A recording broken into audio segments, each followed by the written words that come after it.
ആദ്യമേ തന്നെ നമ്മളിന്നൊരു നാരങ്ങാച്ചാറാണ് ഉണ്ടാക്കാൻ പോകുന്നത്. അപ്പോൾ അതിന് വേണ്ടിയിട്ട് കുറച്ച് ഉലുവ പൊട്ടിക്കാം,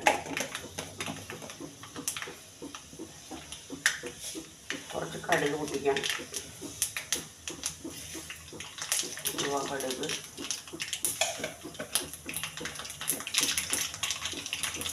കടുക് കൂട്ടി സ്വല്പം മഞ്ഞപ്പൊടി ഇട്ട് കൊടുക്കാം. സ്വല്പം ഈ ഉറക്കട്ടെ. സ്വല്പം മഞ്ഞപ്പൊടി ഇട്ട് കൊടുക്കാം. പിന്നെ കുറച്ച് ഉണക്കമുളക്, മുളക് കുറച്ച് കൂടുതൽ ഇടുന്നോട്ടെ, അതാണ് അച്ചാറിന് എപ്പോഴും ടേസ്റ്റ്. നന്നായിട്ട് വഴറ്റുക. നല്ലെണ്ണയ്ക്കകത്താണ് ഇത് ചെയ്യണത്. ഞാൻ എല്ലാ സാധനങ്ങളും അരിഞ്ഞ് ആ വെള്ളത്തേപ്പടി തന്നെ വെച്ചിരിക്കുകയാണ്. അതങ്ങനെ ഇതിനകത്ത് ഒഴിച്ച് കൊടുക്കുക. ഇതിനകത്ത് ഒന്ന് വെന്തോട്ടെ. ട്രഡീഷണൽ രീതിയിൽ ഇങ്ങനെയൊന്നും അല്ല കേട്ടോ ഇടുന്നത്. ഇതിപ്പോൾ ഞാൻ തൽക്കാലം നമ്മുടെ വീട്ടാവശ്യത്തിന് കൊണ്ട് ഇടുന്നതാണല്ലോ, പെട്ടെന്ന് തീരുകയും ചെയ്യും. ഇതിനകത്ത് കാന്താരി മുളക് ഇട്ടിട്ടുണ്ട്, വെളുത്തുള്ളി ഇട്ടിട്ടുണ്ട്, ഒരു കഷ്ണം ഇഞ്ചി ഇട്ടിട്ടുണ്ട്, പിന്നെ കറിവേപ്പില. ഇനി ഇതിനകത്തേക്ക് കുറച്ച് ശർക്കര നീരും കൂടി ഇട്ടിട്ടുണ്ട്. അപ്പോഴേക്കും ഇതിൻ്റെ എല്ലാം കൂടി അതിനകത്ത് കിടന്ന് വെന്തോട്ടെ, കുഴപ്പമൊന്നുമില്ല. അരിച്ചൊഴിക്കണം കേട്ടോ ശർക്കര നീര്.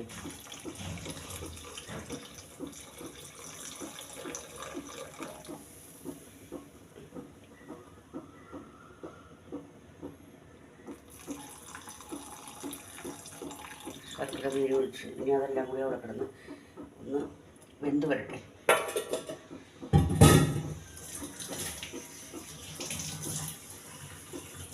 ഞാൻ ഉപ്പിട്ടിട്ടില്ല, ഇതിനകത്ത് ഉപ്പിട്ട് കൊടുക്കണം. നോക്കിയൊക്കെ ഉപ്പിട്ടുണ്ടോ മറന്നു പോയാൽ അറിയാൻ പറ്റില്ല. ഇപ്പോൾ കുറച്ച് ഉപ്പുണ്ട്, അത് മതി. പിന്നെ ഉണ്ടല്ലോ അപ്പുറത്തടപ്പിൽ ഞാൻ ഉരുളക്കിഴങ്ങ് കറി വെച്ചിട്ടുണ്ട്. കാണാനില്ലല്ലോ. അപ്പുറത്തടപ്പിൽ ഉരുളക്കിഴങ്ങ് വെച്ചിട്ടുണ്ട്. ഉരുളക്കിഴങ്ങ് വെള്ള കളറിലാണ് വെക്കുന്നത്, തേങ്ങാപ്പാലൊന്നും ഇല്ലാതെ. സവോള, പച്ചമുളക്, ഇഞ്ചി, കറിവേപ്പില, നുള്ളു മല്ലിയില, ഉപ്പ് എല്ലാം കൂടി തിളപ്പത്ത് വെച്ചിട്ടുണ്ട്. ഇറക്കാൻ സമയത്ത് കുറച്ച് വെളിച്ചെണ്ണ ഒഴിക്കണം, അത്രയേ ഉള്ളൂ. അതൊക്കെ സിമ്പിൾ പരിപാടികളാണ്, അങ്ങനെയാണ് ചെയ്യുന്നത്. ഇപ്പുറത്തടപ്പിൽ ഞാൻ ഉരുളക്കിഴങ്ങ് വെച്ചിട്ടുണ്ട്. അതൊന്ന് വെള്ളം വറ്റട്ടെ കേട്ടോ. അത് കഴിയുമ്പോഴേ നമുക്കത് കറി മാറ്റി വെക്കാം.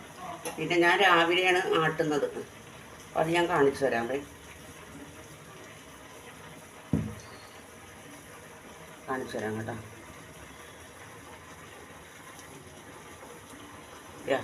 രാവിലെ ഇന്നിപ്പോൾ രാവിലെ ഒരു 7 മണിയായപ്പോഴും ഞാൻ ആട്ടിയത്. ഇപ്പോൾ സമയം എത്ര, ഏകദേശം ഒരു 8 മണി കഴിഞ്ഞിട്ടില്ലേ. അപ്പോൾ ഇതിനകത്തേക്ക് ഞാൻ ഇന്നലെ രാത്രി കിടക്കാൻ സമയത്ത് പച്ചരി ഇട്ട് വെള്ളത്തിലിട്ട് വെച്ചിട്ടുണ്ടായിരുന്നു. ഇനിയിപ്പോൾ രാവിലെ ആ പച്ചരി, പിന്നെ ഒരു പിടി ചോറ്, ഈസ്റ്റ്, ഒരു ചെറിയ സ്പൂൺ ഈസ്റ്റ്, ഇത്തിരി പഞ്ചസാര, തേങ്ങ, ഇത്ര സാധനങ്ങളിട്ട് ഞാനിപ്പോൾ ഇത് അരച്ച് ഏകദേശം ഒരു 1 മണിക്കൂറോളം ആയിട്ടുണ്ടാവുള്ളൂ. ഉണ്ട്, നല്ല അസ്വലായിട്ട് പൊങ്ങി വന്നിരിക്കണുണ്ടോ, കാണാൻ പറ്റുന്നുണ്ടല്ലോ അല്ലേ. അതെ, ഇനി ഇത് കുത്തി ഇളക്കരുത്. ഇത് ഒഴിച്ചപ്പോൾ ഒരു കാൽപാത്രം ഉണ്ടായിരുന്നു, കാൽപാത്രം പോലും തട്ടി ഒരു ഗ്ലാസ് അരിയാണ് ഇട്ടത്. അപ്പോൾ അതിപ്പോൾ ഇതാ ഈ പരുവത്തിലായിട്ടുണ്ട്. നല്ല സോപ്പിൻ്റെ പല പോലെയാണ് ശരിക്കുന്നത്. ഇതുകൊണ്ട് അപ്പം ഉണ്ടാക്കണം. അപ്പം ഉണ്ടാക്കുമ്പോൾ ഞാൻ കാണിക്കാം. അപ്പമൊക്കെ എപ്പോഴും കാണിക്കാനാണ്, അല്ലാണ്ട് നമ്മൾ വേറെ വീട്ടിൽ എന്തെന്നാണ് ചെയ്യുന്നത്, ഇതൊക്കെ തന്നെ. അപ്പോൾ ഞാൻ അന്നേരം കാണിക്കാം കേട്ടോ. ഇതാ അപ്പം ചൂടാൻ പോവുകയാണേ. ചട്ടി നന്നായിട്ട് ചൂടായി, എണ്ണ പുരട്ടിയിട്ടുണ്ട്, നല്ലെണ്ണ പുരട്ടിയിട്ടുണ്ട്. ഇനിയിപ്പോൾ കുറേശ്ശെ നമുക്കത് ഒഴിച്ചു കൊടുക്കാം.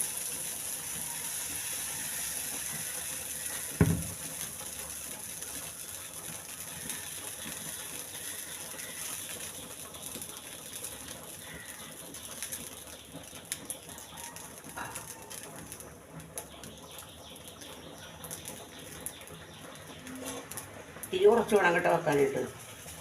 അയ്യോ കട്ടയായിപ്പോയി. ഞാൻ ആ കൈക്കൽ തുണി എടുക്കാൻ പോയ സമയത്ത്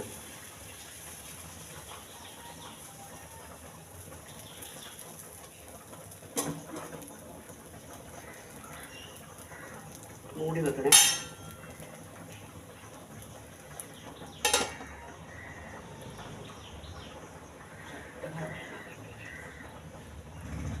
അത് വേവട്ടെ കേട്ടോ.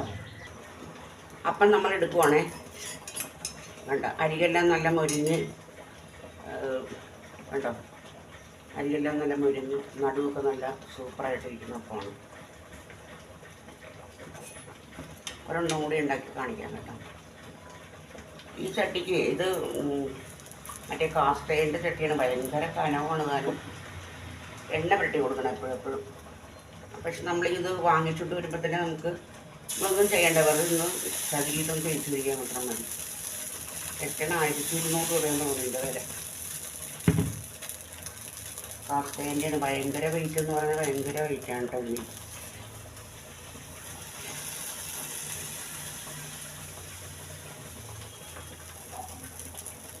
ഒരെണ്ണം ചുട്ട് കാണിക്കാം കേട്ടോ. കണ്ടോ, അടുത്തപ്പം കണ്ടോ, അരികെല്ലാം നല്ല മൊരിഞ്ഞ് നടുക്ക് നല്ല സോഫ്റ്റ് ആയിട്ടുള്ള അപ്പം. അച്ചാറിൻ്റെ പണി കഴിഞ്ഞേ. അപ്പോൾ ഇനി അച്ചാറിനകത്തേക്ക് കുറച്ച് കായപ്പൊടി ഇട്ട് കൊടുക്കണം.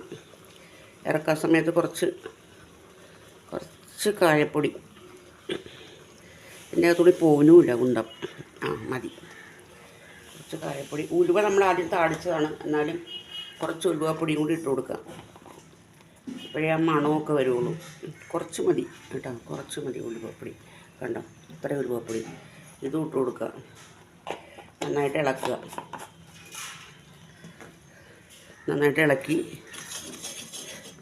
കണ്ടോ, ഇപ്പോൾ ഇത് കട്ടിയായില്ലേ. നാരങ്ങ നന്നായിട്ട് വേകുകയും ചെയ്ത് ആ ശർക്കരയും ഉപ്പും എല്ലാം കൂടി നല്ല സൂപ്പർ പരുവമായി. എളുപ്പമാട്ടെ, ഇത് വെച്ച് നോക്കണേ. നമ്മുടെ പഴയ രീതിയിലുള്ള നാരങ്ങാച്ചാർ ഇടലല്ല ഇത്, ഇപ്പോഴത്തെ പുതിയ രീതിയിലുള്ള നാരങ്ങാച്ചാർ. നമുക്ക് എപ്പോൾ വേണമെങ്കിലും ഇതൊക്കെ ഇട്ട് വെക്കാം. ഫ്രിഡ്ജിൽ വെച്ചിട്ടുണ്ടെങ്കിൽ അവിടെ ഇരുന്നോളൂ എത്ര കാലം വേണമെങ്കിലും. നമുക്ക് ആവശ്യമുള്ളപ്പോഴത്തേക്കും കുറച്ചെടുത്തൊരു കുപ്പിക്കകത്ത് പുറത്തേക്ക് എടുത്ത് വെച്ചാൽ മാത്രം മതി കേട്ടോ. അപ്പോൾ ഇനി ഇവിടെ മുഴുവനും അച്ചാറിൻ്റെ സ്മെല്ലാണ്. നല്ല കായത്തിൻ്റെയും ഉരുവപ്പൊടിയുടെയും പിന്നെ ശർക്കര മണം. ശർക്കര ഇടുമ്പോഴത്തേക്കും ഒരു മധുരത്തിൻ്റെ ഒരു സ്മെല്ലുണ്ടാവില്ലേ, അതെല്ലാം കൂടി ആഹാ സൂപ്പർ. വീഡിയോ കണ്ട് ഇഷ്ടപ്പെടുകയാണെന്നുണ്ടെങ്കിൽ ലൈക്ക് ചെയ്യണം, സബ്സ്ക്രൈബ് ചെയ്യണം കേട്ടോ. പ്ലീസ് കമൻറ്റ് ചെയ്യണം. എപ്പോഴും പറയുന്നത് തന്നെയാണ്, എന്നാലും ഇന്നും പറഞ്ഞുകൊണ്ടിരിക്കുകയാണ് ഞാനിത്. വയ്ക്കട്ടെ.